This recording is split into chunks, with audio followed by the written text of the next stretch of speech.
Welcome to the inaugural podcast session of Between Two Benches, Dialogues About Difference. This podcast is meant to converse with members of the Ursinus community regarding their thoughts and ideals around inclusion and equity here at the college or life experiences of the guest. I would now like to introduce the folks in the room who are participating today. My name is Todd McKinney. I'm the Director of Community Engagement and Student Programs, and I have with me today... I am Jordan Sharega. I'm the Director of Protocol and Special Events. I'm Mallory DeBoos, and I am the Associate Director of Protocol and Special Events. And I'm Heather Lobban-Viravong, the Vice President for Inclusion and Community Engagement, and also currently serving as Interim Dean of the college. Well, good morning, Dr. Lobban-Viravong, and welcome. Good morning. Thank you for having me. We just have a few questions that we would like to ask you in regards to DEI work here at the college. And the first question being, why do diversity, equity, inclusion, and justice mean to you? And why are they important? So I think that when it comes to diversity, equity, inclusion, and justice, it's really about, it's a couple of things for me. I think it's about a mindset, and I also think it's about thinking about taking action. So in terms of it being a mindset, for me that means always being aware of the folks that you interact with, the different experiences that people bring to the table, being mindful of that and thinking about how that informs your work together, the way that you interact with each other. And it's also about taking action. So, once you have that level of awareness and you have a deep sense of the experiences that people bring to the table, what does it mean in terms of their own positions in the world, and even your own as well? And so, in some cases it might mean I need to be someone who is thoughtful about how I engage with this person in terms of understanding their experiences. It might mean that I am, whether it's an advocate or someone who is an ally, or it really depends on how you want to align yourself with that person and their experiences, what you think about as you engage with them. And I keep saying a person or an individual, but I'm also thinking about a group more broadly, right? What sense of those individuals or groups do you have in terms of how they show up in the world and what their experiences are? And do you see yourself as someone who can take action depending on the kinds of things that you care about and how you want to be? You want to be someone who is responsive and do things that are meaningful in how you engage with those groups. So I do think it's definitely about a mindset, but it's also about being prepared and ready to take action if needed.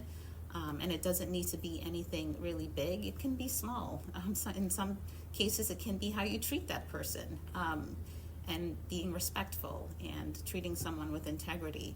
And in other cases, it might be, protesting something, or just being present in spaces where there are conversations about a different type of experience. So I think it's both of those things. That's what I think about when I think about diversity, equity, inclusion, and justice. Thank you so much.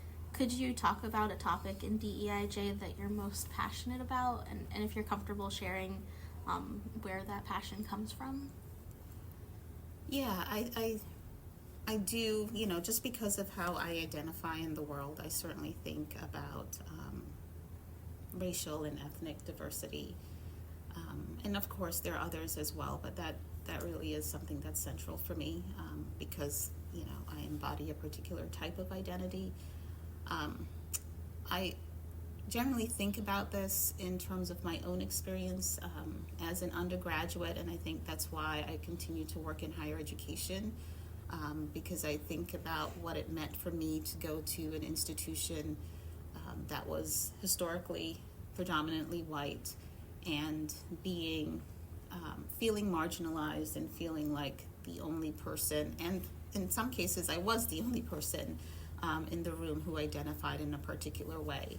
And so I feel very passionate about, ensuring that our students, especially those from marginalized communities and underrepresented communities, feel seen and feel affirmed in their identities. And so that's what I think about when I think about this work in particular. It's really important to me to make sure that we are doing all that we can to really value those experiences and those individuals, and make sure that they feel valued, and doing whatever we can to make progress in that particular area. As an undergraduate, I spent a lot of time not feeling certainly seen, and felt marginalized in a lot of ways. And I spent a lot of time trying to find people who I could blame that on, mostly I think after I had left my institution, not so much while I was there. And so that's an experience that I've carried with me all of my life. And when I'm in these spaces, certainly given where I work now, I'm always mindful of that. And so that's what I think about, and that's the area in particular that I'm most passionate about. You touched on it a little bit when you were just talking about why you're passionate about it, but I guess what is the most difficult aspect of sharing that with the larger community? Yeah, that's a really great question.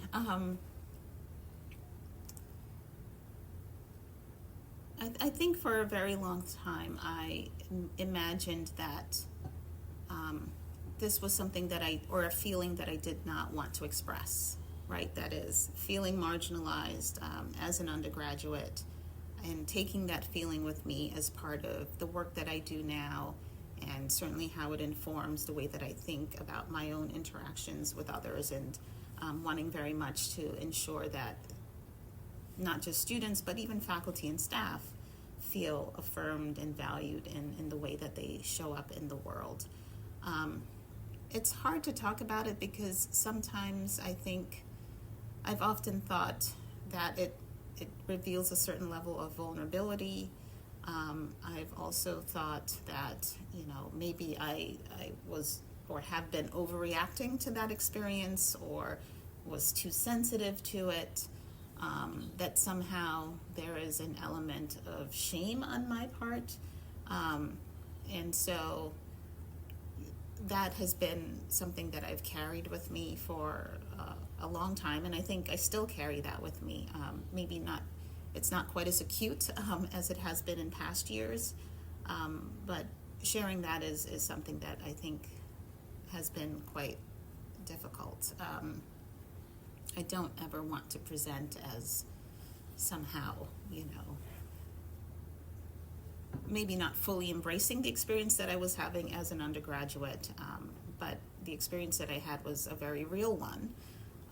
And so I also need to just come to terms with that and feel comfortable enough expressing the feelings that I was experiencing during that period. Hopefully I've answered the question. You have, and thank you for being vulnerable with us. I think that, it means a lot in hearing why it's so important to you. Absolutely. And I think that leads into our next question a little bit, talking about advocacy and what does being an advocate mean to you, and how does advocacy, or how do you find advocacy being the most meaningful or useful for your work in the academy? And I think you've talked kind of about the personal aspect and the vulnerability in carrying that with you. Yeah. Because I am by nature, a very quiet person,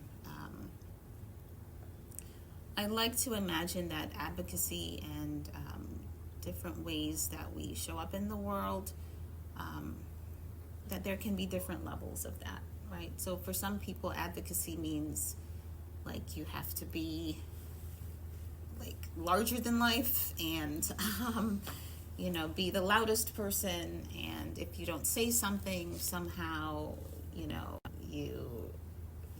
you're not being as supportive as you can be.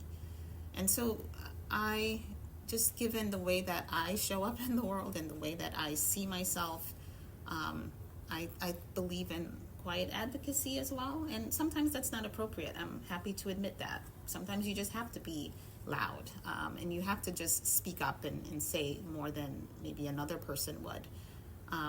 But for me, that means, one example I gave earlier, it's treating someone with integrity. That is a level of advocacy, I think, because it means that you're not being dismissive of them, and you are hopefully doing it in a space that is that everyone else sees that you care, and that you are in fact treating someone as if they matter, especially people who come from marginalized groups and who are in that particular category. So advocacy means showing integrity, treating people with integrity and respect. I think advocacy, yes, is sometimes about, showing that support publicly for someone. I think it's about being an ally and being public about that as well. It's also speaking on behalf of someone even when they're not in the room.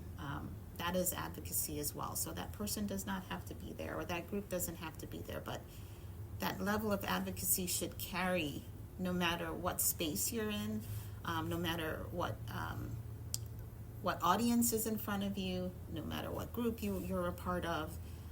Advocacy, I think, should be consistent, and I think that's where all of the meaning comes from, and that's what we need to do as part of our work in the academy, in higher education. And it's getting comfortable with that. We all don't have to be like each other, but finding a space that is comfortable for you, and a way of being that is comfortable for you, and that helps you feel as if you are doing the work of kind of advancing something that you care about. And as long as you're able to look at yourself in the mirror at the end of the day and feel like, okay, I did my part, or I made a difference in some way, I think that's really important. Thank you so much for sharing that with us as well. And I think this may also lead into, it's convenient, the questions that you've selected to talk about with us today. I think they all naturally feed into one another, about kind of talking a little bit why you joined us for the podcast today, and what you're hoping that this conversation, like that people take from this conversation that we're having right now. Yeah, well, thank you again for inviting me to be a part of this. I don't know if I'd volunteer myself for it, so being asked is really important and certainly helpful in this case. The work of DEI is really difficult. I feel it's always an uphill battle, and sometimes when you have taken 2 steps forward, something happens or comes up and you take a step back.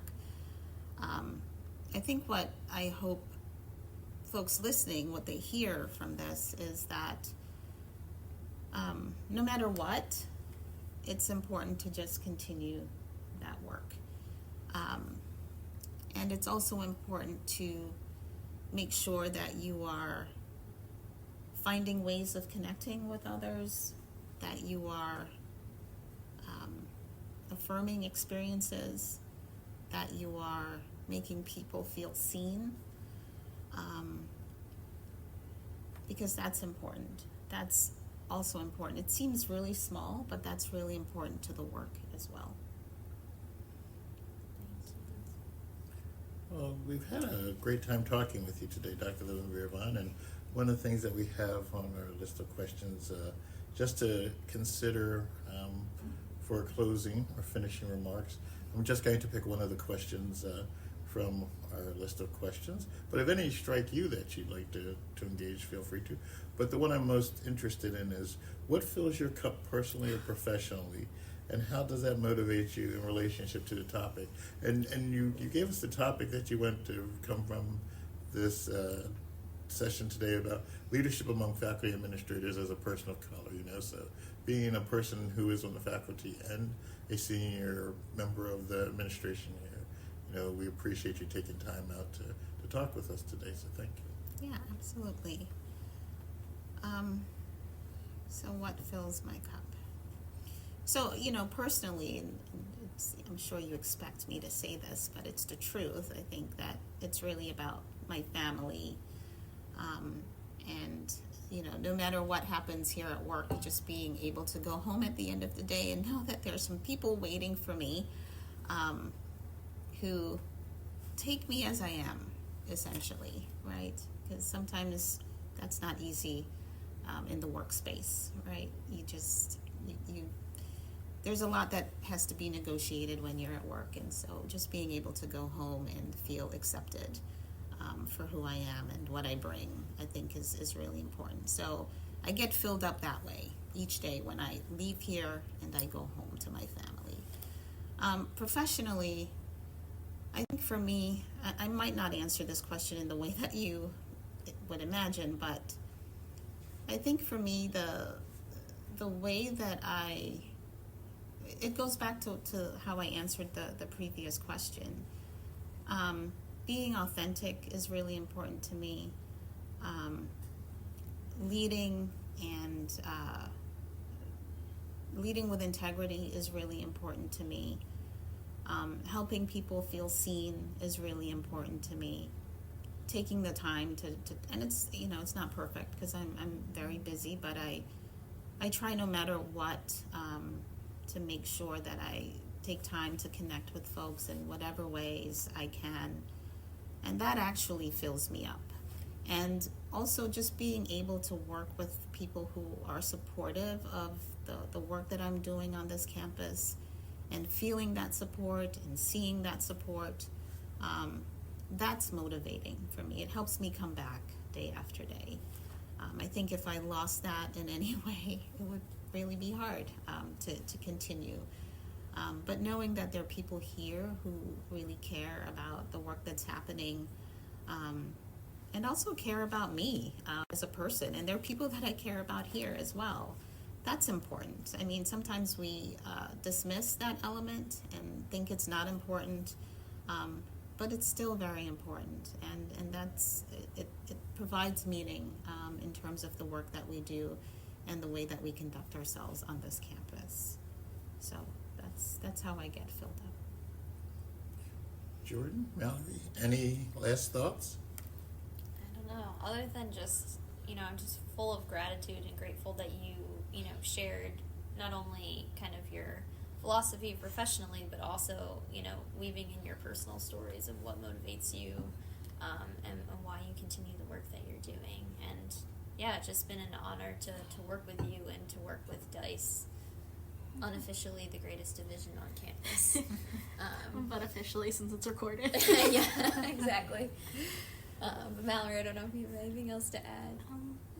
I just think I couldn't think of a better way to start this than, with you. I think that it's been great just hearing you talk and answer these questions, and to learn more about you in ways that we might not get to on a day-to-day basis. So, like Jordan said, we were really appreciative that you took the time to chat with us. Well, thank you again for asking me. I appreciate it. So that concludes our inaugural episode of Between Two Benches. I'd like to thank everyone who participated today, especially our friends from Special Events and Protocol who were in this endeavor with us in the Division of DICE. And also Ryan. Ryan, what's your last name? Kern. Ryan Kern as our technical advisor today, along with James Futter, who has assisted greatly in helping us set this up. So until next time, see you later.